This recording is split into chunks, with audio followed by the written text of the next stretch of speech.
Hi, I'm Tim Byrne. This is Tim Byrne Almost Live. It's again another Wednesday. Another week's gone by. We were in Prism, the Connex show down in Denver, Colorado, with Anthony Vinzi from Promain Exterior Maintenance and Kat Byrne from Byrne On Demand Handyman and General Contracting, both out of Canada. We've done this trade show, I have, for about 18 years, and every year we get together and chew the fat about what we can make better or worse. We were probably really critical about the trade show, yet now looking back a week later, I actually really liked it. It was probably one of the best shows they've done in a long time. I hope you enjoyed tonight's episode. I am Tim Byrne. This is Tim Byrne Almost Live. I'll see you on the backside.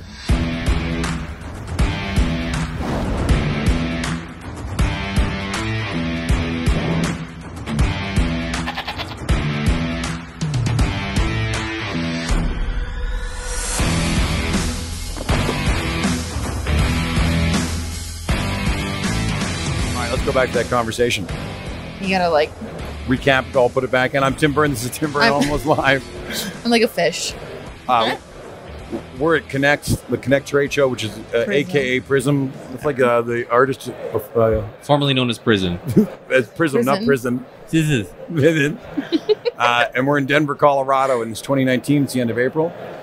This show is going to be broadcasted over June and July. The next show we do is Remy in Toronto. They're actually paying for us to be there, unlike these cheap wads that wouldn't pay for the internet for we can live stream. So rude. When we live stream, we end up with 12,000, 10,000, 12,000 people a day. But Chuck is a great guy. He gets it. He understands the trade he's show. a rock star. Yeah. Good guy. Okay, so before the last tape ended, we were talking about collusion. Yeah. It's a really touchy subject. I was thinking about this when you were talking about it earlier, and how different I think it is between generations. Because I would probably have no idea, like, other than hearing the word and knowing what it means, it would never be a thought to me because everything is so restricted and so regulated and so by the book that there is no room for someone in my generation to entertain a client or go partner up with a vendor to try and make a job happen. So if a client said to you, I need tickets to the hockey game. I honestly would probably panic. Well, I have a friend of mine. He can get tickets for if you'd like. I'd call Dad and be like, Dad, this guy's really wants tickets. I don't know what to do. I'd go into panic mode. I'd be like, oh my God, this is so wrong. I mean, when it comes down to client, there's two clients. There's the clients that and I'm not talking about subtly hint. And then there's clients that are blatantly, hey, put a little bit extra for me. Okay, so I don't know where the tape ended, but we were talking about real estate being very transparent. Everybody in real estate knows exactly what the prices are. Yes. Whether commercial leasing, industrial leasing, all that stuff. The ego and the greed. Everybody knows. Everybody knows everybody's price. And then in our world, nobody wants to tell you. And we're talking about the secret sauce. And whether one company paves better than another company. And you said there was skill and expertise, and there is a difference. Yes. Depends. Okay, it's all about based on expectation in today's market. Okay, but is the price any different? No. Price is price, but it's also the expectation of the client. I don't think it's different. You want to pave a parking lot, I can do it for, say, $100,000 or $300,000 for the same product. But so can your competitors. Your competitors go, I can do it for $100,000 or $200,000 or $500,000 or $20,000. Depends how you want me to do it. But all your competitors can do the exact same thing. All I'm getting at is just whether or not they choose to present it like that. Correct. But someone could present it cheaper to underbid you. Everybody has the ability to come up with a new way of handling it. At the end of the day, in the paving world, I think that there's few to none that understand tenant sensitivity. And okay, so I'm going to let you know because you talk about paving like there's some kind of capsulated specialty. No, because I'm dealing with an old school market that everybody in this building is dealing with an old school market. I deal with some of the most at Stadia Door and Glass. We deal with some of the most complicated shit in the world that involves humans dying when we drop something at 80 floors in the air. So will you do a glass or door change in rush hour traffic? Absolutely, we do them all the time. We have emergency calls. We have to when the road caves in and you got buses that have to get through. But if you had a choice, my point is that everybody has that skill and expertise in the marketplace. That's how the market. We have a 600 million people living in North America. Anthony Vinzi's not the only fucking expert in paving.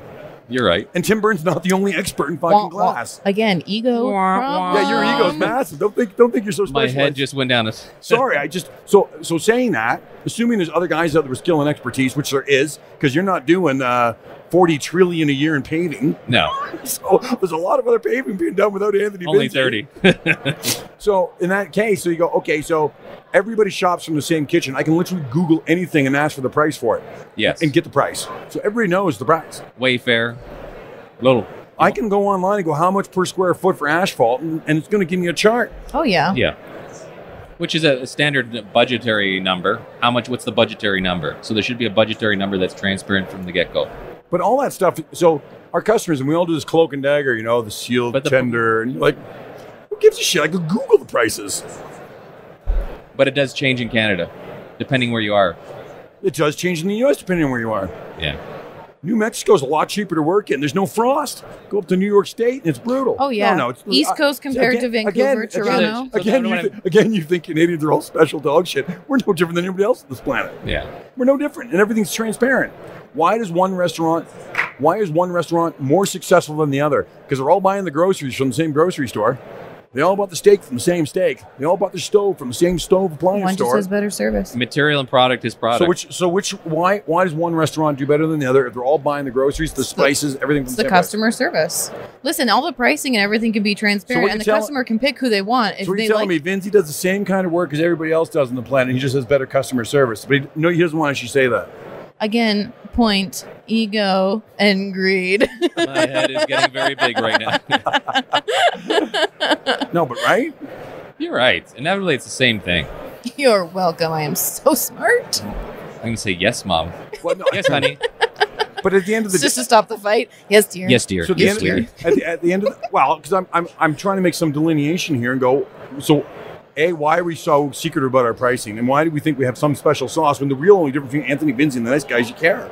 You're answering your phone 24 hours a day, 7 days a week, and you look at your client's money like it's your own. Yes. And I think that's what it comes down to with any of our clients is we have clientele because they like us. So the problem with we like them. The big problem with big business to small business, you're an entrepreneur, you're an owner. And when you're an owner entrepreneur, you have a tendency of going, why are you going to spend $10? Why would you spend $10 when you can spend $5? Because you instantly click in entrepreneurial mode. It's why a lot of big corporations want to work with small ones. We know how to save $1. Yeah, and you do it instinctually, right? Yeah. Because we're small enough to care. Well, and we instinctually know that money was, you go, holy shit, right? That's a lot of cash. Can't we find a better way? Yeah. It isn't about cutting your profit. It's about finding the best spend. Yeah, and giving them the best value for their dollar. Yeah, the best spend, not the least profit, but the best spend, right? True. I mean, I've had a client want to spend $100,000 with Stadia. I've talked them down to 50, but ironically, Stadia percentage points on that were less. So we made 12% on $100,000, and we made 22% on 50. Yeah. Okay, but the client saved $50,000. And you weren't gouging for the big $100,000 either. Well, I saved the guy $50,000. Stadia got to put an extra $5,000 or $7,000 in their pocket with a better idea. So now that's where that value comes in play and why I'm worth some more money. Because you have the value knowledge that you bring to the table. Because the job is not just to give them, listen, paving's paving, glass is glass. Yeah, but if they ask me to pave their parking lot and they're selling the building or their lease is up in 2 years. So the question is, do you have intellectual curiosity and care to go to that next place and go, I'm going to spend this money like it's my own rather than spend it like it's Those are always the key questions. Do you plan to stay here for the next 10 to 15? But that is the next challenge. There are some customers who either don't know or don't want to share. So I don't know. So for us, you work with a third party where, I have Canadian Tire, I have Vixo. I don't get to talk to Canadian Tire, and Vixo doesn't give a flying fuck. Like they don't want to talk about it. They're transactional. Right. So as much as I want to sit here and have a really nice, heartfelt conversation about is it worth the spend, they're sitting there telling me, I don't care, just fucking do it. We need you to fix the floor. Yeah, well, yeah. So how do you? The subfloor is rotted and there's asbestos, but they don't want to tell you. Why can't that information be public? Like just right on the work order in the building, at least 3 years. Like we've been here for this much time. Yeah. Like So by the way, this becomes systemic because now price doesn't really matter. It matters how you spend the money, not how cheap you are or how expensive. Oh, they all know that it needs to be spent one way or another. They're just trying to manage their budget for that time period, for that quarter. Going way back when Shoppers Drug Mart was independent, Shoppers Drug Mart, which is the equivalent to, back then it was privately held, that's equivalent to Walgreens down here in the United States. Yeah. We would fill out tender documents for them. And they wanted unit prices for everything. Nobody cared about quality or whether you spent the money better or worse. And for the bean counters? Yeah. Well, so most of these big retailers have a procurement department and the national operations department. And then now they have procurement, facilities, and then they have a third-party work order management company. Talk about being delineated about what you want to accomplish. So Shoppers Drug Mart, with a gentleman that worked there, used to always tell me that Stadia Industries was way too expensive. And this is a true story, and I'm going to tell exactly how it went down. Oh, yeah. I filled out tender documents, and I said, Stadia's worth $100 an hour. And he went, Tim, I'm getting it for 47. I'm like, you're full of shit. There's no way. And we went, no, hey, I'm getting it for $47 an hour. I said, okay, let's not worry about the unit price anymore. I want to see an invoice. And by the way, the company was Abtech, and they're still around today, and they're a great company. And Scotty's a smart businessman. He played the numbers right because he knew he could trick procurement. Oh, yeah. It's all a game. And not worry about anything else. I'm at 25 for our minimum. So, that's it. So what happens is I get an invoice from Abtech. That's right, Scotty. I got one of your invoices in my office. And Dan Thomas at the time let me go do a service call for a door light. And I said, Dan, I won't even charge you. You get the invoice. I'll do it for free. And I'll do it at my $100 an hour. Time in, time out, whatever IVR bullshit, I don't care. So we go do all this stuff. He gets my invoice. My invoice is $900.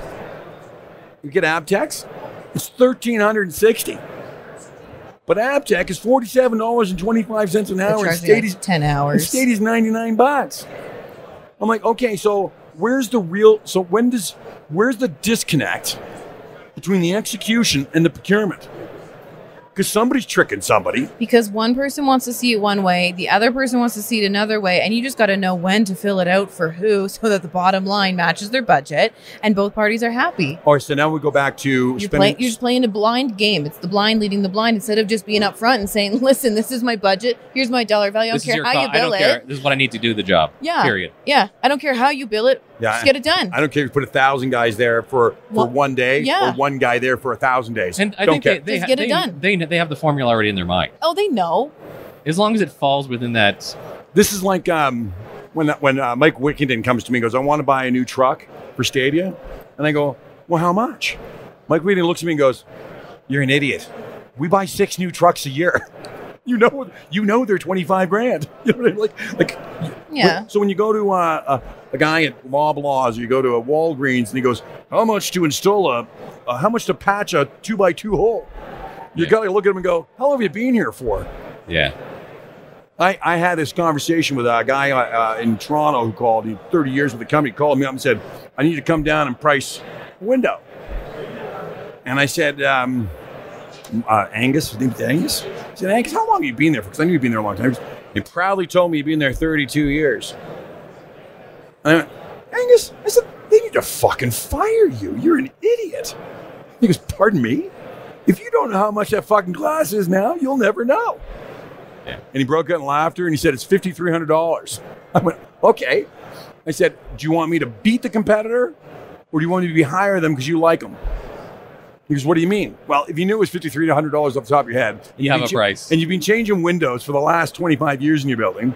You know whether that's within reason. Don't waste my time if you're not. Sorry, I didn't want to sound stupid, but you want to know what the real fucking cost of business is? People yanking your chain every fucking day. Oh, yeah. It's the back and forth. So he's like, I'd like you to beat their price because I'd like to kick them out. Excellent. What would you like to spend? He said, the last time I did it before he raised his price up was $4,700. I said, how about I do it for $4,700 and see how it goes? He said, I'll send you the PO. I said, how about we have lunch next week sometime when I'm free rather than me running down there right now? He said, yeah, I'll send you the PO. We'll move ahead. But the truth is that if corporations stop playing games, everything would be cheaper. So they don't realize that we're charging them for all the administrative time that it took for us to go back and forth and back and forth. And ours, and theirs. Oh, yeah. The real problem is their administrative time. Like their intangible time, fucking around with all these little prices. Unless you're brand new in the corporation, if you said to me, I've been with Walgreens for the last 37 years, and you said you want some drain backflow protector, how much? You'd be like, you're an idiot. You've been there 30 years. You know how many toilets have backed up in Walgreens this year? You know the math. Not just the math, to the penny. $1 million in backed up toilets. Anybody in this building who's been with the company longer than 5 years, you could quote me exactly what it should cost to go do something off the top of your head, and if you can't, you should be terminated. Mm-hmm. You should know right after that. Don't be stupid. Or budget, at least you know a rough budget. Yeah, the only reason your sales rep says, let me figure out a number, is because he wants to buy time. So he can see if he can weed it out of you some way or another. Yeah. And the only reason you're like, give me another quote, or I'll see what I can do, and I'm getting 3 bids, be the lowest bid, is because you're trying to make your job be validated inside your office. You're trying to make your job exist. Yeah, because really you could just go. And a lot of them do. You could just say, can you do this for $2,200? Yeah, no problem. Or, sorry, I can't. Okay, good. I'll go to the next guy. Well, how hard is it to go? All the prices went up this year. That's why we're going to market. Well, how much? They went up 10%. Well, what's 10%? $300. So you're paying $2,700. Now you're paying $3,000. Yeah. And my boss just told me I had to get that back down. Okay, they talk about partnership and transparency here. Yeah. Fuck that. Yeah. There is nothing transparent about any of it. No, everybody's hiding smoke and mirrors. And at the end of the day, we're all just trying to make a paycheck. And, and if everybody was just a little more upfront and honest with each other, the reality is it would come together faster and cheaper. 100%. Right? Everybody thinks that their shit don't stink. It's like government. No, really, right? And by the way, awful. And I'm going to be a prick right now. The work order management companies that are at the in-between stage have actually turned it into a government enterprise. Oh my God, it's awful. Right, so now all they're doing is measuring a matrix all the time. And admin gets very expensive. Oh, and they're loving it. Yeah. They're loving it because they're creating the delta. They're creating all the matrix in which we operate. And none of it has to do with quality. No. Or let me rephrase that. I don't mean quality of work because we're consultant up the wazoo. So most work is done to a certain standard. But what isn't done is the spending. I think retailers today spend worse now than they ever have in their lives because they don't actually know what they're spending on. No, because those middlemen don't care, don't know, don't want to know. Somebody's doing a massive repair at some stupid store right now, and it's going to be closed next year. But because the middleman has no idea that the lease is over, instead of going to you, hey man, spend $500, get in, get out, you're handing quotes because the spec is huge, and now it's $8,000, and they have no intent, they have no idea that the store is closing in 3 months, and you're like, okay, you're an idiot. Don't spend that money. Don't do that. How many times does that happen to us? Oh, yeah. We get sent in to change massive grill doors on stores, and they're closed in 6 months. You're like, why didn't we just get duct tape? But that comes back to relationship. I have clients that I have that open relationship. Don't you find those third-party work order management companies crush the opportunity to figure out what the real spend is? 100%. I have a great relationship with Diane from Vixo, and I will say her name because she gets along with us really well. Will she ever tell me when they're closing a store, if they're closing a store? Would she even know? She wouldn't know. They won't tell. It's not like It's not in her. It's not within her pay to know. She'll get the letter.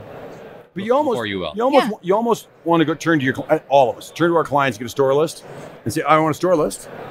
I want whether it's an A, B, or C profitability for you. Whether you own it, whether you lease it. And I want to know whether you lease it. Some of them do. I want to know whether you lease it, own it. I want to know the age of the store. But it's not common practice. It's not commmen practice. Common practice. But there are some really solid companies that do it. But it's not normal. Because if you can know if it's an A, B, or C class store for profit. And by the way, when I used to deal with Andy Wald at Limited Brands. Oh, he would tell you right off the bat. I'm like, all right, Andy, does this store make money? And you're like, that store makes shit all. You get some duct tape, right? Yeah. Duct tape and a smile and get the thing working. Yeah. And then he'd be like, no, Yorkdale Mall. You get out the polish and the spit, and you get out the brand new hardware and all the stuff, because I'm going to make that happen, right? And you'll spend all the money where you can spend the money. Yeah. But this industry, there's something going to happen, and it's going to change, I think, in the next 5 years, because I think brick and mortar's screwed up. Yeah. Right? I mean, everything's changing right now when it comes down to a lot of the retailers, and I think Amazon's put a big impact with e-commerce. I don't think maybe, I don't know about the U.S. I don't think Canada will ever lose the brick and mortar. Because of the weather?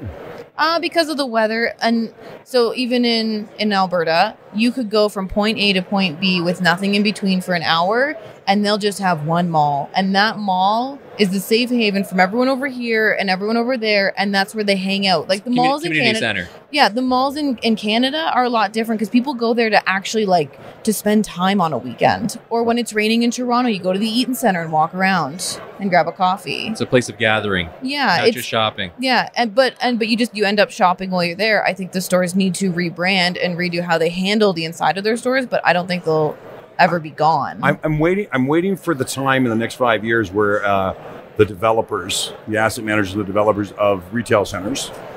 And this happens all the time in commercial applications, by the way. When it's going to happen on the retail side, where some people, and I know it's hard for government to come over this, but government needs to contact the retail side. You're going to build an indoor mall or a strip plaza like a smart center or something like that. We want to put a hockey rink and a library in the mall, like Vaughan Mills. Yeah, they have restaurants and bowling. A government has to make a government turn partnership, it into, because government has all these recreational centers. Yeah, rec centers should not be built in isolation to retail. Yeah, because my time's too valuable to drive from the hockey rink after I'm done to the mall. So I guess it's like anything, like any type of development where you have like a residential area where they're mandated to put a school, a park, a library, a swimming pool, a fire hall. Right. Start attaching them to bigger services. Something that's community oriented. They'll incorporate them into like the outdoor shopping centers. Hey, you want to know what would make mom really excited? Or they have to have a Service Canada, something inside that mall. Dropping off your kid to the hockey rink, and then she can go shopping and walking into Loblaws. Oh yeah. Yeah. Okay, I'm going to tell you, you just made mom super happy. I mean, a lot of the grocery chains are getting very smart with the urban setup, subways downtown. Right, but those are bigger. Those are like high density areas. You need to do that in the rural areas. You need to do it in the rural area. I think the governments need to partner with retailers. Yeah. And not build anything in isolation. By the way, I think this is going to sound bad to retailers. I think the retailers can pick up the development costs. Yeah. And by the way, you're forced into that market. So when the ice rink goes in, there should be a Shoppers Drug Mart connected to the ice rink, a Starbucks, and a Loblaws, and an ice rink. Yeah. Ice rinks in Canada are 24-hour, 7-day-a-week centers.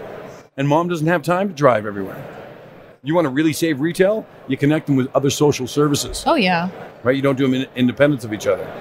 And you're supporting the community. Well, that's the other thing, right? You look at the Scotiabank Arena. I mean, they're putting big money into big sponsorship for these big venues. But you can think on an environmental level, if mom isn't driving all over, or dad isn't driving all over to go from hockey rink to mall. Yeah. Okay, everything's under a campus inside your community with the ice rink and the library and the swimming pool and the Tim Hortons and the Shoppers. You're saving a crap pile in carbon footprint too, eh? Yeah. You're not driving the cars around everywhere. Definitely. But that's a huge thing, right? Like, why doesn't Yorkdale Mall have a swimming pool and an ice rink in it? No. Because greed. Greed and ego. Greed and ego. We want Gucci. We don't want a pool. But if you went and told the developer that you can't build the pool or the park in isolation, the park has to be connected to the retail has to be connected to the park, carbon footprint saved, more money to be made, a tight market, because your mom and dads are there. You should mandate a certain percentage of your square footage should be deemed as something common area, or something that is going to give back to community oriented, public use space. Yeah, especially when you're doing a smart center. Yeah, I mean, when you're putting high rise, you either have a choice. You can either put greenscape or art when you're building. Correct. In Toronto, it's 4% of the gross build has to go towards streetscaping or artwork. So why not have something of that nature towards retail, where it's giving back to community? It makes sense, right? I mean, rather than just building a big smart center, you go, okay, you have to make this incorporate ABC as part of our community program. It can't be in isolation or independence. And they can all share on the green initiative. Let's go to PM Expo directly. This Prism? show. Oh, sorry. Oh my God. Live from PM Expo. They're not gonna let you come back. Well, if they gave us free Wi-Fi and put some more attention, or pick a name. Prism, Connex. I'd like new Wi-Fi, and I'd like them to participate with the podcast, because I think Connect is way behind the 8 ball. You should call it T-Ball Association. Listen, you're either going to be Blockbuster Video or you're going to be Amazon, and I really think Connect is at the latter right now, and they're trying to rebrand, but there's the problem with all rebranding. They're repainting. Lipstick on a pig. They're polishing a turd. Okay, so what do they do to make this show better? Get rid of it. I think trade shows are a necessary evil. It makes everybody walk around and shoot the shit. But how do they improve it? Okay, what would bring you back? There is too much. Okay, what brings you here? Besides us hanging out and taking a few days off. Okay, so my number one reason for coming to Connect is to hang out with my friends. Okay. So it's a social gathering. My number 2 reason to hang out with friends. My number 3 reason to hang out with friends. I'll be honest. This doesn't drive business for me. No. So the highlight of this trip is you and I buying a basketball and stealing a minivan. Oh, for fuck's sakes, we could save a lot of money to do this at home. Okay, so that's the problem, is we could save a lot of money and just stay home. Trade shows are 2 things, though, right? So you either decide whether you're driving your brand or driving revenue. So this drives your brand. I got that. You got your name up on the wall and blah, blah, blah. But like for this year, we spent 10 grand on the booth alone. The show floor is only open for 7 hours, and for half of it, they have classes going on. So who's going to be on the show floor? Again, let's not complain. Let's make solutions. So tell me what makes it better. Well, I mean, we've talked about putting the classes in the show floor and keeping the show floor open the whole time. You and I talked about lanyards. Lanyards Get suck. rid of the fucking lanyards. Getting rid of the lanyards. I don't think they should have booths. I think they should have just everybody free reign, put your logo, put whatever graphic. You can still have but why confine yourself to this one little square and pray to God that someone walks past you when I can set up, put my logo, leave my stuff out if someone wants to grab it, but let me wander and go meet somebody. Like, why? But why? You can do that now. Oh yeah, I know I can, but nope. It's a faux pas. They don't encourage you to go out and intercept when other people paid to stand here. Okay, but what's going to make us walking around here, even if it was wide open, everybody's going to want to put up their banner, and you still have to have some kind of organized rhythm to people putting the banners. It'd be random dog shit, and it would be everywhere. So there has to be some kind of floor plan. I agree, putting all the education in the actual show itself, and make every corner, right? And let them have pod. Yeah, and let them do what we're doing, sit in the thing and have the round table and have the thing in pods and move people from education to education through the show. There is way too much downtime. Like, they need to shrink it. Like, there's hours of downtime where you kind of lose people and people drift. Whereas if they kept everything together with less time in between, then everyone's here all together at the same time. And when it's done for everyone. I'm really tempted to make the center wide open and push everybody around the outer perimeter. You have your lunches there, your breakfast there. Even if it's a long, narrow lunch. One big mosh pit. I don't like the moving from room to room to room to room. Yeah. I think it's too easy to get everybody distracted and they go different places. Yeah. Right? I think that's bad. But what else can they do? Make it fun. Yeah, like they could play music on the show floor. I don't know. Like there's a lot of little things to help the environment. Like it's a very stale suit and tie, prim and proper. I mean, everybody talks about the whole the Google Office space, open concept, high tables, high tops, beanbag chairs. This is still very corporate cubicle style. Yeah, very square. And that's very And you have a young generation coming down the pipe that does not like that. So I think that also they should make it very IKEA-esque and force everybody to walk everywhere.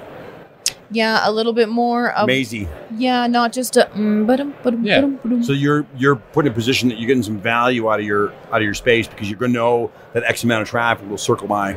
Yeah. Right? I mean, listen, honestly, nobody puts any thought into the layout. Why? Because the convention Gaylord itself goes, here's our convention center, here's how the standard layout is. It's a pre-planned thing. Why not? And nobody puts any thought in how it should. Yeah, it's pre-planned. They've been handed the layout. It comes with the package deal. The layout. Yeah. Okay, let's go to Disney. Go to amusement park. What makes it fun? It's the rides. Everybody goes back time and time again. Why not come up with a show with a format that entertains people and have the actual vendors participate in sponsorship for each of those components in a non-formal way without having a booth? Gives you something to talk about, create personal synergy. Okay, so classrooms inside the trade show. Classrooms inside the trade show. And your luncheons and breakfasts in the trade show. Lunches, breakfast, everything inside the trade show. And just keep, and I think it needs to stay open the whole time. Like you need to be able to come in and out of your booth within the time frame of the show. I mean, you're very restricted to certain hours, which sucks. I think it should be fully licensed the whole time. Fully licensed booze. I think booze should be flowing from 12 noon on. You're an alcoholic, that's why. Drink it up. Smoke cigars in here too? Why don't we? Get dead as a little There is no reason why we can't have a cigar now. We're in Colorado. Let's get the bong out. Right? I am Tim Byrne. This is Tim Byrne Almost Live. I am your fallopian tubes for the ride home. And I am the uterus.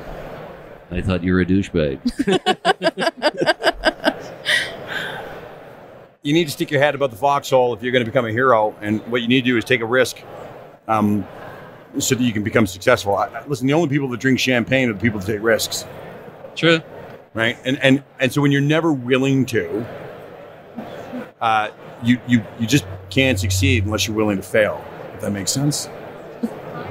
I don't think Prism's willing to fail. They would rather die a slow, painful death than fail. Yeah. Blockbuster died a slow, painful death because they weren't willing to change, because they weren't willing to fail. But otherwise, what does a trade show actually do? I mean, all those things are, and you're right, by the way, you know, Disney puts in the new ride every year. Okay, so now you put the classrooms in here. And then you make a maze. You start making colored carpets and Play some music too. some music. Have some robotic floor cleaners traveling around the floor while people are in the show. Yeah, keep the booths interactive. Exhibit new product that's out in the market. Everybody wants to be green. Everybody wants to be innovative, sustainable. I think they have to reinvent it. I think that's the fear, by the way. The minute you say, I'm going to put a new ride in every year, you have to have a whole bunch of creative people to go, holy shit, we've got to find a new ride to put in. Have a handyman competition. Axe throwing. Axe throwing. Right? That'd be so much fun. Like when you're taking, let's talk about when you have corporate activities to take your staff out to. Why not incorporate those entertaining things here to build that relationship with the members? How about a scavenger hunt? Scavenger hunt. Oh yeah. Make teams. Forces everyone to talk. To somebody Sumo new. wrestling. You know, those like big batted sumo wrestlers. See, I'm okay with that. So Just run down the aisle at each other. So I think the sumo wrestling is not a bad idea, and I think what you do is how you make money out of it is you have whoever wants to go, they buy their hockey jersey, the supersized one, with their logo on it. So that's Yeah. $1,000. It goes in the Turns middle. into sponsorships. That way fund the show.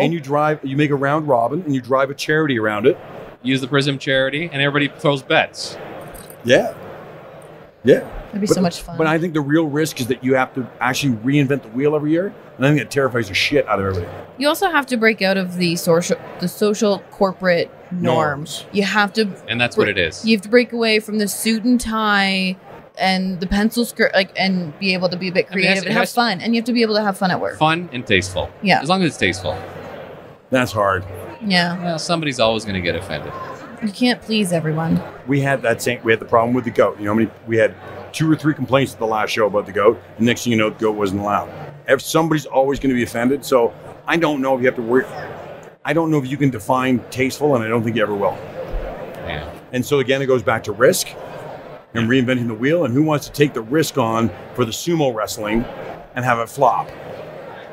I would rather come here and have them take a risk and it fail, but at least see that they're trying something new, than to come to the exact same thing every year.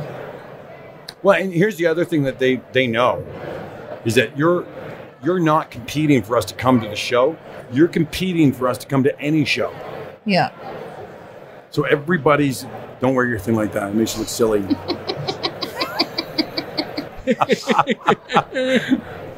That was a live Tim Byrne moment right there. But they're competing against everybody, which is a really big problem. So they're competing against the RIFMAs. Oh yeah. Like The specs, IFMAs, the specs. So the question is who the first what guy? makes you different? And the first guy to leap forward, if he fails, They go, oh. do you run back and go, okay, just put the boost, the line straight? I mean, Get a 10 by 10 or 10 by 20. Who's the first trade show in a business-to-business environment to jump over that wall, to stick their head above that foxhole? Who's going to be the first? I don't think anybody wants you. Chuck Nervik, and Yes. Kevin Brown, and for people here in the U.S., they run Media Edge, and they do a lot of trade shows in the United States. But they're willing to try new things. But I think this business-to-business thing, this is dead. This style of show is as dead as Blockbuster. I don't think this is, other than them raising the prices up, its revenues aren't being driven up because it improved. Its revenues get driven up just because of inflation. It's not like, hey, man, we're doing this A, B, C, D, so now the booths aren't 2,000 or 3. But you're getting boom, boom, boom, boom. New ride, Connex, and that's a roller coaster. We're not getting that, right? You can't raise the admission price. We're doing a retailer fashion show this year. See, that's a good one too, right? I mean, you did that at... I did that PM Expo, and it worked out really well. That'd be fun.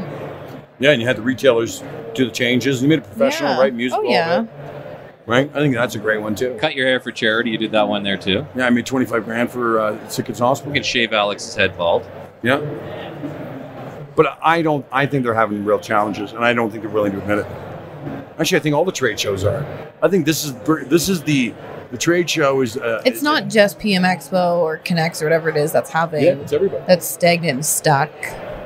They're all the same. They're all the same. Whether it's this one or PM Expo, they're all stuck in their own little box. Do you ever think it's also because the people that run corporations are old? Yes. And to change this format... Outdated. Change this format scares them? Old people are the hardest people to change. Sorry. What are you saying?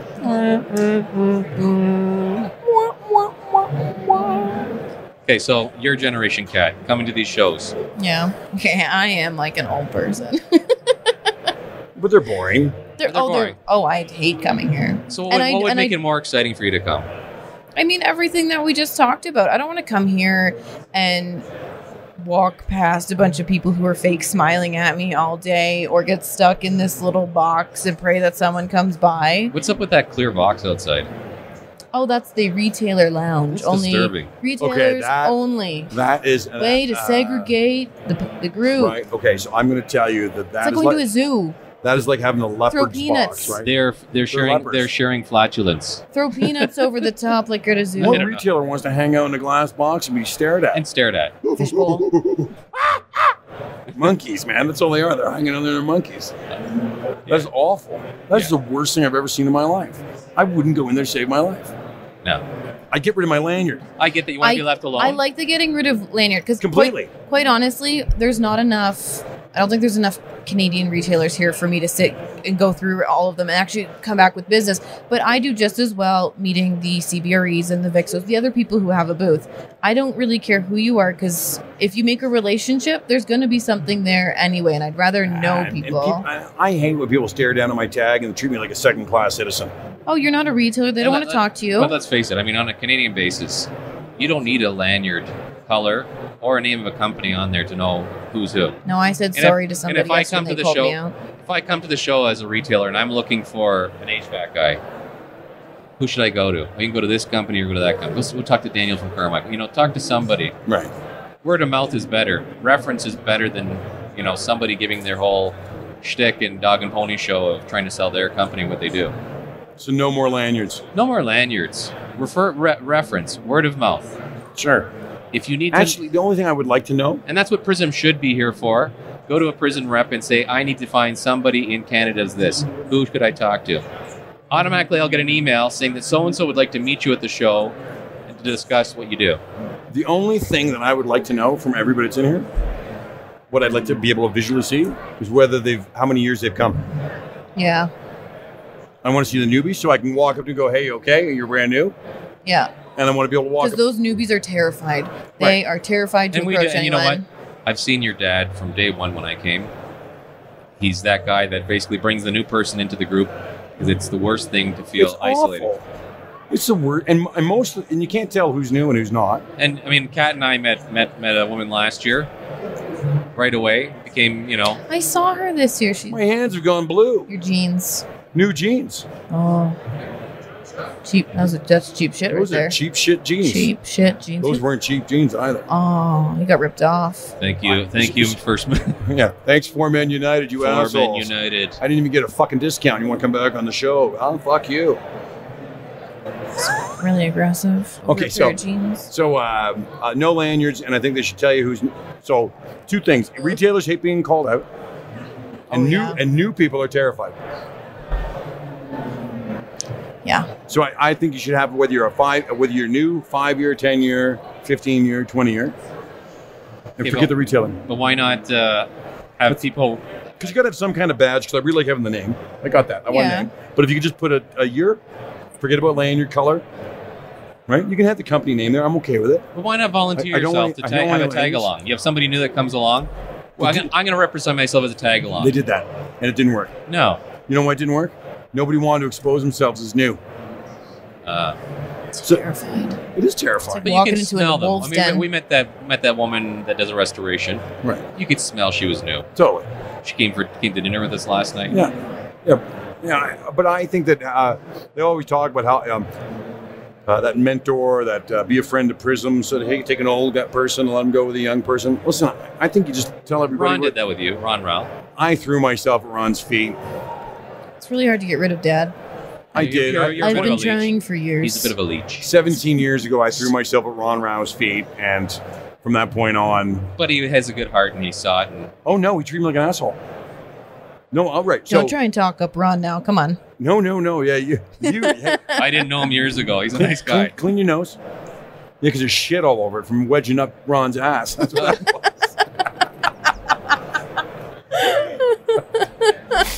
Ron doesn't give me any business. I don't need to. No, I remember. Ron was the president of the association, and he was the head hoogie at Limited Brands, Oh, Victoria's that and a Secret. bag of chips. Had a posse around him, whether it was the board members and of course the prisoners, the PRSM people were all around him. His staff were all around him, right? And I walked up to him, and he told me he didn't have time for me. Really didn't. So you know what I did? He was a busy man. Do you want to know what I did? Followed him around everywhere. Nope. Standing right in front of me, told me he didn't have time for me. You went behind him at the urinal, didn't you? Shook it for him. Oh my God. The No, speakers are on. It's okay. it's okay. Okay. So he's standing around all these people, and right in front of him, I had, and at the time, I had all this crap that Prism handed out to you. They didn't give out bags that year. So they gave out the book and some inserts, flyers, right? In front of Ron, I dropped all my stuff on the ground. On purpose. Yeah, right in front of him. Dropped all my shit. Ron, Papers Ron, went- you fell for it, Ron. Papers went everywhere. Ron bent down to help me pick him up. Well, he was down. And by the way, this is the only time I could break his attention, which is really funny. So he's fully like, blah, blah, blah, blah, blah, blah. Yeah, whatever, kid. Blah, blah, blah, blah, blah. Yeah, whatever, kid. Like, shoo, Tim, right? And he's got people all around him. I drop all my shit. He gets down on the ground, and I'm picking up my stuff, and I look him right in the eyes, and I go, I'm brand new. And I know nobody, and I'm from Canada, brand new, and I'm the first Canadian vendor down here. And I said that to him. I said, I'm the first Canadian vendor down here. I'm brand new. And if you don't give me 15 minutes of your time, I'm not going to know anybody here. And I already feel really wickedly uncomfortable, Ron. Help me, Ron. And he looked at me. Help me, Ron. No. Help me, Ron. So this is the cute moral of that story. He looks at me and goes, all right, fine. You can come have dinner with me tonight. I'm like, sweet. I can have dinner with Ron Rao. President, Limited Brands. He's the man. Go down the lobby. I've told you the story. Go down the lobby of the building. There's 60 people standing there. They're all going, yeah, I'm having dinner with Ron Rao. He invited me to dinner. Yeah, he invited me to dinner. I'm like, we're all going to fucking dinner with Ron Rao. This is not special. You bunch of monkeys. We all were tricked. Ron doesn't even show up. Right? Yeah. Right? He goes by in a limo. Right? Fucks off. You're like, Ron. I sat with Ron in an Italian restaurant till 3:30 in the morning that night. Yeah, he was great. I made everybody leave, and I sat there with him. I wouldn't let him go. I love Ron. All right, ladies and gentlemen, this is Tim Byrne. This is Tim Byrne Almost Live. We have Kevin the Goat down here at Connex, Denver, Colorado, United States of America. Kat Byrne to my left from Byrne On Demand. Mr. Anthony Vinzi from Promain Exterior Maintenance, rock star, who does a lot better work than any other paver. I'm not a rock star. I invented asphalt. You pour asphalt better than anybody else I've ever seen. If I start pouring asphalt, it's a new invention. And what about Alex? Alex Byrne in the background. Alex Byrne, my lovely and talented, puts the whole thing together, works her brains out, gets screamed at me all the time about making it happen, making it better, making it faster, to the point where we're trying to kill airtime right now because we have no guests because Alex made them all run away. Oh. And she still has That was a red real teeth. backhanded compliment. Great job, but you fucked up. We're not cutting that out, Danny. Leave it in Super here. great job, but you still fucked up. I am Tim Byrne. This is Tim Byrne Almost Live, and I want you to stick your head above the foxhole and try to find a new way to make your booth a little bit better for next year. Are we done?